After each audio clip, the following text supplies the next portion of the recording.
Nagsimula po ako sa Hobbit House since 2006. Nagtatrabaho rito bilang doorman. I'm working here at the Hobbit House and I was 18. Nandito ako noong since 1986. Nagsimula po ako nagtrabaho sa Hobbit House since 2006. Pumasok ako dito 1991. Noong taon 1973, kami ay walang trabaho.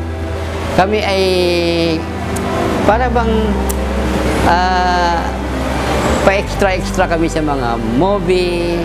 Mr. Turner, I called him Tito Jim. Yeah, cause that was I called him before since I was a kid. So until now, yun yung nakasanayan kong tawag kahit boss ko siya. Mahilig talaga siya magbasa ng libro.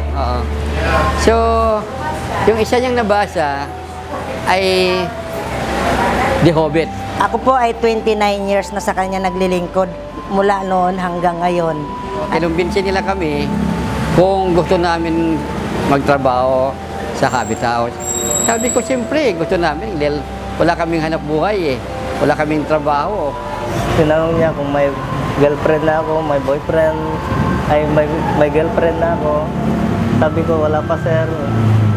Sabi niya, ayaw mo si Tina. Sabi niya, kaya doon kami na-discover ni Tina. At doon ko po nakilala yung asawa ko na kaparehas ko din pong maliit. Doon po kami nagkaroon ng isang anak. It's a revolution.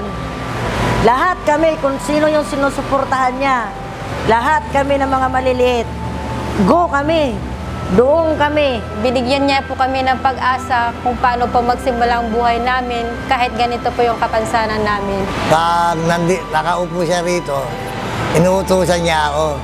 At ang sasabihin, oh, Danny boy, alam mo na kung ano yun. Siya yung tumatayong tatay ko, naming lahat. Hindi by blood, kundi by heart. Siya ang nag-ano sa amin na magpakasal sa Malati Church. Kaya hanggang sa huling sandali niya, hindi namin siya pinabayaan. Hindi ko siya pinabayaan hanggang sa nire-revive siya, naandun ako sa ospital, sa kwarto niya. So nakita ko talaga kung paano siya lumalaban. Kahit kailan, kahit sino pa man, ikaw ang the best na tatay namin. Boss, tatay, sandigan ng mabuong mga maliliit.